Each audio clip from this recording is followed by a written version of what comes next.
Welkom. Weet jy, het jy al ooit gedink aan 'n toekoms waar daar vir 1000 jaar lank net vrede is? Vandag duik ons presies in daardie idee in, die Millennium Koninkryk. Dis 'n tyd van herstel wat volgens sekere profeseë glo vir ons voorlê. Dink 'n bietjie daaroor. 'n Perfekte wêreld en jy leef daarin vir 'n volle 1000 jaar.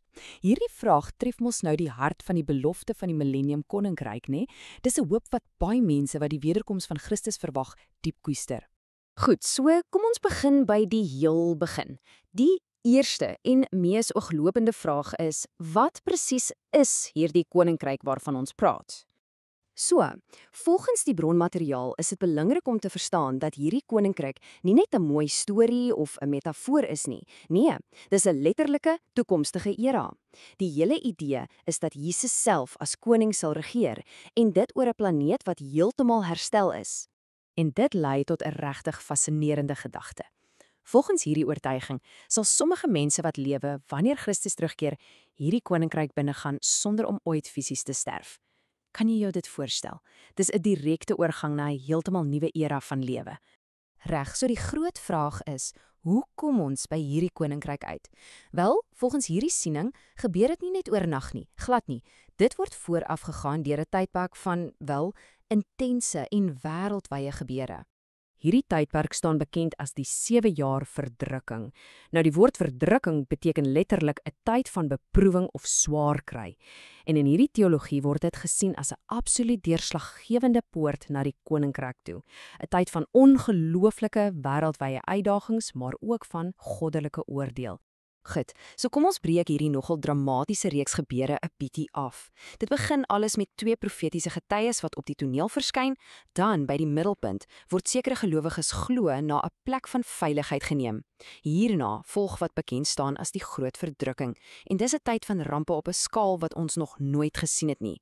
En die hele ding eindig dan met 2 massiewe gebeure: die wegrapping waar gelowiges van die aarde af weggeneem word, en dan die finale beslissende slag van Armageddon. Hierdie tydlyn help ons om die prentjie mooi in mekaar te sit. En wat regtig interessant is dat hierdie hele interpretasie begin met 'n werklike historiese gebeurtenis, die stigting van die staat Israel in 1948. Dit word as 'n sleutelteken gesien. Van daar af beweeg die tydlyn dan na die geprofeteerde gebeure, dinge soos die verdrukking. En dit alles bou op tot die oomblik waar die koninkryk hier op aarde gevestig word. So, na daardie ongelooflik intense tydperk, wat dan? Hoe lyk die koninkryk self? Ons kyk 'n bietjie na hoe die lewe in hierdie millennium tydperk voorgestel word, want dit word gesien as die uiteindelike beloning in hierdie hele geloofstelsel. Hierdie aanhaling uit die Bybel, wat in die bronmateriaal gebruik word, skets 'n ongelooflike prentjie. Dink daaraan, 'n wêreld sonder hartseer. Die hele atmosfeer is een van pure vreugde en vrede, met 'n herstelde Jerusalem as die middelpunt van alles. So, kom ons raak prakties. Wat is die tasbare kenmerke van hierdie koninkryk? Wel, vir een word die aarde heeltemal herstel, amper soos 'n nuwe Eden. Selfs die diere leef in vrede met mekaar.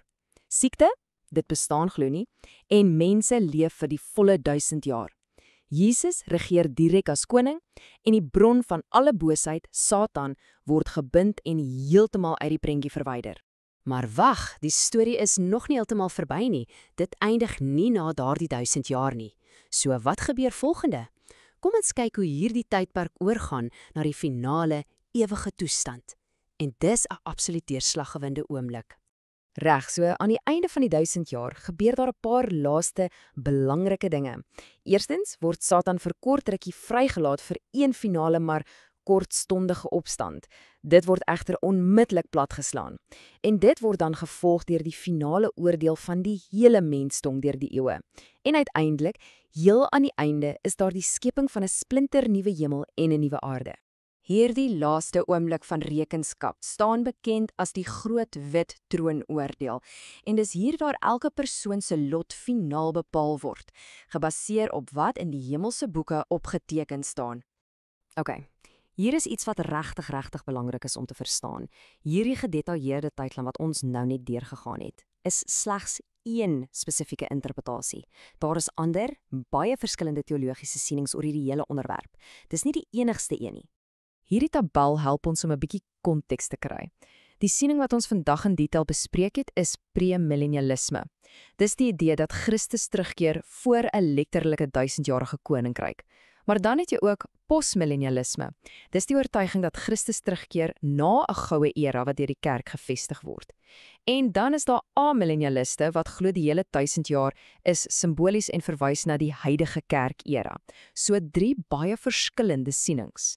So net om alles mooi saam te vat, die hele verhaal, die hele tydlyn wat ons vandag verken het, val onder die teologiese raamwerk wat bekend staan as premillennialisme. Ons doel hier was bloot om hierdie spesifieke siening te verduidelik, presies soos dit in die bronmateriaal aangebied word.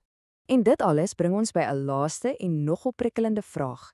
Dink 'n bietjie daaroor na. Maak nie saak of dit nou 'n 1000-jarige koninkryk is, 'n tegnologiese utopie of dalk 'n vrees vir 'n klimaatapokalips nie. Hoe vorm ons visie van die toekoms die manier waarop ons vandag leef?